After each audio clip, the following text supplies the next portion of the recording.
Janapriya upscale 2 BHK 45 lakhs, 3 BHK 60 lakhs మాత్రమే. సితారా సైనిక్పురి.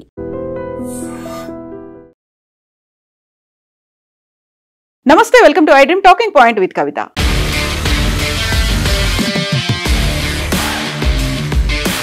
భారతదేశం పాకిస్తాన్ మధ్య ఆపరేషన్ సింధూర్ సమయంలో యుద్ధం జరిగింది. ఆ యుద్ధాన్ని ఆపింది నేనే అని గతంలో చెప్పినటువంటి డొనాల్డ్ ట్రంప్ ఈసారి ఇంకొక అడుగు ముందుకేశారు. ఇరు దేశాలు యుద్ధాన్ని కనుక విరమించుకోకపోతే, యుద్ధం ఆపకపోతే రెండు దేశాల మీద 250% వరకు టారిఫ్ ను విధిస్తానని చెప్పినప్పటికీ మొదట్లో ఇరు దేశాలు కూడా అంగీకరించలేదు. 2 రోజుల తర్వాత మాత్రమే ఇరు దేశాలకు చెందినటువంటి లీడర్లు తనకు కాల్ చేశారని 250% టారిఫ్ వద్దు, మేము యుద్ధాన్ని విరమింప చేస్తున్నాము అనేటువంటి మాటని ఆ ఇద్దరు చెప్పారు అనేటువంటి మాటని డొనాల్డ్ ట్రంప్ మరొకసారి చెప్పారు. గతంలో యుద్ధాన్ని ఆపాననేది పదే పదే చెప్తూ వచ్చినటువంటి డొనాల్డ్ ట్రంప్ ఎప్పుడు ఇలా టారిఫ్లకు సంబంధించి ఒక బెదిరింపుల మాట గురించి చెప్పలేదు. కానీ ఈసారి మాత్రం Asia Pacific economic cooperation south కొరియాలో జరిగినటువంటి ఈ కాన్ఫరెన్స్ లో, ఈ సమ్మిట్ లో మాత్రం డొనాల్డ్ ట్రంప్ ఈ విషయాన్ని చాలా క్లియర్ గా చెప్పారు.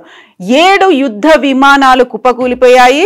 ఇరు దేశాలు కూడా యుద్ధం జరపడానికే ముందుకెళ్లడానికి సంసిద్ధంగా ఉన్నారు. యుద్ధం చేస్తామనే పట్టుబట్టి ఉన్నారు. బట్ ఇరు దేశాల మధ్య అణ్వస్త్రాలు ఉన్నాయి కాబట్టి ఆ యుద్ధం ఎట్టి పరిస్థితుల్లోనూ వద్దని నేను చెప్పాను.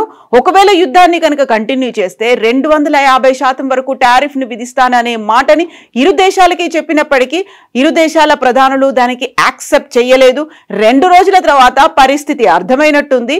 అప్పుడు కాల్స్ చేసి చెప్పారు, మేము యుద్ధాన్ని విరమించుకుంటున్నాము, మా మీద 250% టారిఫ్ వెయ్యొద్దు అనే మాట చెప్పారు. అందువల్లే యుద్ధం ఆగింది అనే మాటని మరొకసారి డొనాల్డ్ ట్రంప్ చెప్పారు.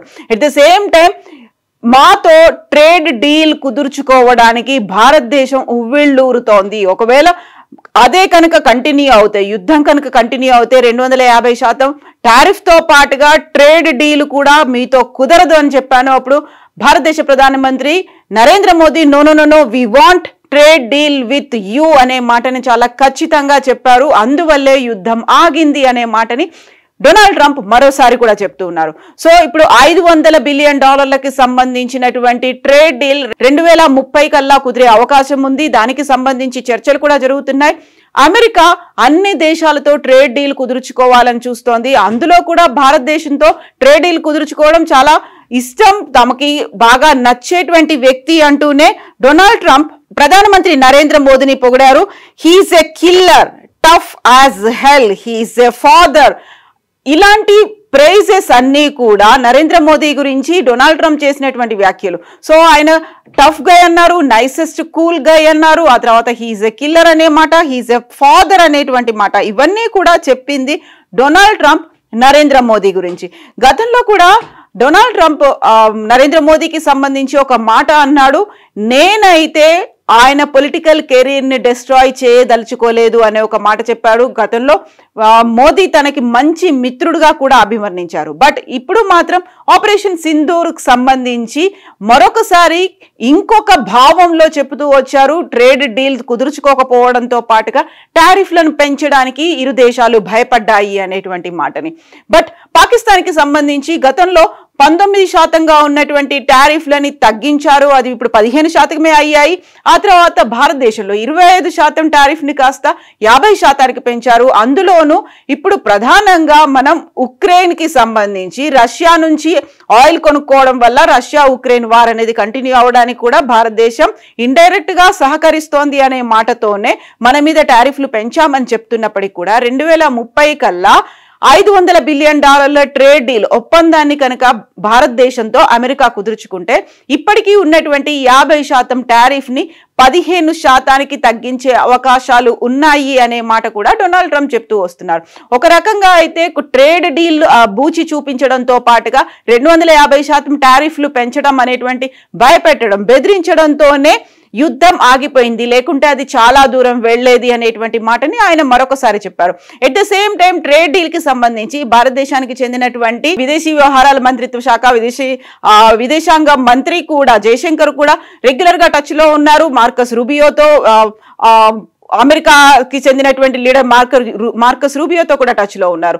సో ఇక్కడ ట్రేడ్ డీల్ లో కూడా ప్రధానంగా ముందు నుంచి భారతదేశం చెప్తూ వచ్చినట్టుగా అటు డైరీ ప్రొడక్ట్స్ కావచ్చు, ఇటు అగ్రికల్చర్ ప్రొడక్ట్స్, ఈ రెండిటి మీద మాత్రం భారతదేశం పట్టుబట్టి ఉంది.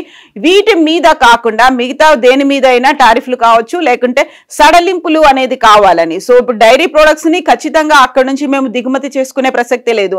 ఎందుకంటే అక్కడ ఉన్నటువంటి మిల్క్ ప్రొడక్షన్ లో ఎక్కువగా వాటికి నాన్ వెజ్ కంటెంట్ కూడా పెడుతున్నారు కాబట్టి, అక్కడ పాలిచ్చేటువంటి పాడి ఆవులకి నాన్ వెజ్ కూడా పెడుతున్నారు కాబట్టి అలాంటి ప్రొడక్ట్స్ ని మేము తీసుకోము అనడంతో పాటుగా అగ్రికల్చర్ ప్రొడక్ట్స్ కి సంబంధించి కూడా భారతదేశం పట్టుబట్టి ఉంది. ఎట్ ద సేమ్ టైం ఈ ట్రేడ్ డీల్ కి సంబంధించినటువంటి ఒప్పందాలు లేకపోతే చర్చలు కంటిన్యూ అవుతున్నప్పుడే H1B వీసాలకి సంబంధించి ఆ తర్వాత మిగతా ఆంక్షల మీద కూడా చాలా గట్టి పట్టుదలతో ఉంది. ఎట్ ద సేమ్ టైం ఇప్పుడు H1B వీసాలు అనేవి విపరీతంగా రావడం వల్ల అక్కడ అమెరికాలో ఉన్నటువంటి ఎవరికైతే ఎక్స్పర్ట్స్ ఉన్నారో, ఎవరైతే నిపుణులు ఉన్నారో వాళ్ళ మీద దెబ్బ పడేలా పర్టికులర్ గా భారతదేశమే చేస్తోంది అనేటువంటి మాటను కూడా వీడియో రూపంలో కూడా తమ అధికారిక ఎక్స్ పోస్ట్ లో, ట్విట్టర్ పోస్ట్ లో అనేది అమెరికా పెడుతూ వస్తోంది. అందులో రెండు వైపులా కూడా, ఒక వైపు ఏమో డబుల్ స్టాండర్డ్స్ అనేవి మెయింటైన్ చేస్తోంది అనేటువంటి వాదన వినిపిస్తోంది. H1B వీసాకి సంబంధించి భారతీయుల మీదే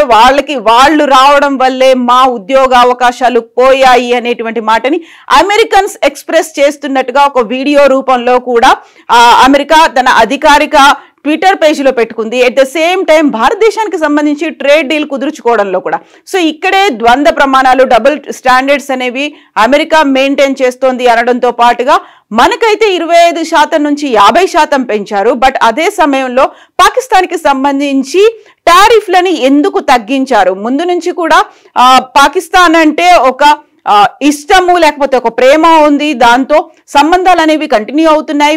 వెరీ రీసెంట్ గా పాకిస్తాన్ తో ఇంకొక ఒప్పందం కూడా కుదుర్చుకుంది. అక్కడ డ్రోన్స్ కి సంబంధించి తమ కార్యకలాపాలని కొనసాగించేలా, డ్రోన్ కదలికలతో పాటుగా డ్రోన్ చేసేటువంటి కార్యక్రమాలకి సంబంధించి కూడా, డ్రోన్ ఆపరేషన్స్ మీద కూడా పాకిస్తాన్ తో అమెరికా ఒప్పందం కుదుర్చుకుంది. బట్ అదే సమయంలో ఆఫ్ఘనిస్తాన్ కూడా వ్యతిరేకించింది. తమ గగనతలం మీద అమెరికా ప్రయోగించేటువంటి డ్రోన్లు తిరగడానికి వీల్లేదు అనేటువంటి మాటనైతే ఆఫ్ఘనిస్తాన్ ముందు నుంచి చెప్తోంది. సో ఇప్పుడు పాకిస్తాన్ తో సరైనటువంటి సరికొత్త ఒప్పందాలు కూడా అమెరికా కుదుర్చుకుంటూనే ముందుకెళ్తోంది. ఎట్ ద సేమ్ టైం ఈ విషయం మీద డ్రోన్ కదలికలకు సంబంధించి, డ్రోన్ ఆపరేషన్స్ కి సంబంధించి ఆఫ్ఘనిస్తాన్ కూడా అబ్జెక్షన్స్ చెప్తూ వచ్చింది. అండ్ ఆఫ్ఘనిస్తాన్ మధ్యలో జరిగినటువంటి యుద్ధానికి ఒక 5 రోజుల పాటు తీవ్ర స్థాయిలో శాంతి చర్చలు జరిగాయి, ఒప్పందం జరిగింది. ఇప్పటికైతే కాల్పుల విరమణ ఒప్పందానికి ఇరు దేశాలు అంగీకరించినప్పటికీ కూడా పాకిస్తాన్ మీద అమెరికాకి అంత ప్రేమ ఎందుకు? టారిఫ్లతో పాటుగా మిగతావన్నీ కూడా అక్కడ తగ్గిస్తూ వస్తున్నప్పుడు భారతదేశం మీద ఎందుకు చేస్తున్నాయి? ఎట్ ద సేమ్ టైం ప్రధానమంత్రి నరేంద్ర మోదీని కూడా కూలెస్ట్ గై, టఫ్ యాజ్ హెల్ అంటూ, ఒక నైసెస్ట్ పర్సన్ అంటూ ఆయనతో ఫ్రెండ్షిప్ ని కూడా కోరుకోవడంతో పాటుగా ట్రేడ్ డీల్ కి సంబంధించి అన్ని దేశాల్లాగే భారతదేశంతో కూడా మేము ట్రేడ్ ఒప్పందాలు కుదుర్చుకుంటాము అని చెప్పడం అనేది, సో డబుల్ స్టాండర్డ్స్ అమెరికాకు సంబంధించి కనిపిస్తున్నాయి అనేది. యాక్చువల్గా ఎందుకని అమెరికా పాకిస్తాన్ని దూరం పెట్టలేకపోతుంది? భారతదేశాన్ని లొంగ తీసుకునే ప్రయత్నాలు ఎందుకు చేస్తోంది? ట్రేడ్ డీల్ తో పాటుగా టారిఫ్లను పెంచాలి అనేటువంటి బెదిరింపులు, ఇలాంటి బూచిని ఎందుకు చూపిస్తోంది? అమెరికాకు ఉన్నటువంటి ద్వైపాక్షిక సంబంధాల మీద భారతీయులు లేకపోతే మనం ఎందుకు ఇంకా సాఫ్ట్ గా ఉంటున్నాము అనేటువంటి విమర్శలన్నీ వస్తున్నప్పటికీ కూడా సో డబుల్ స్టాండర్డ్స్ అనేవి కంటిన్యూ అవుతున్నాయి. అమెరికా ఎప్పటికీ నమ్మదగినటువంటి మిత్రుడు కాదు అనేటువంటి వాదనలు కూడా ఉన్నాయి. మీరేమనుకుంటున్నారో కామెంట్స్ రూపంలో తెలియజేయండి. And for more videos, please subscribe to iDream. Please subscribe to iDream. Please subscribe iDream. And please subscribe to iDream. For more videos, subscribe to iDream. please like, share and subscribe to the channel. Congratulations, iDream.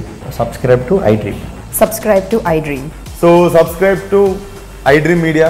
iDream team andarki huge congratulations. Please subscribe iDream Media. Please subscribe to iDream. Subscribe iDream. Please subscribe to iDream.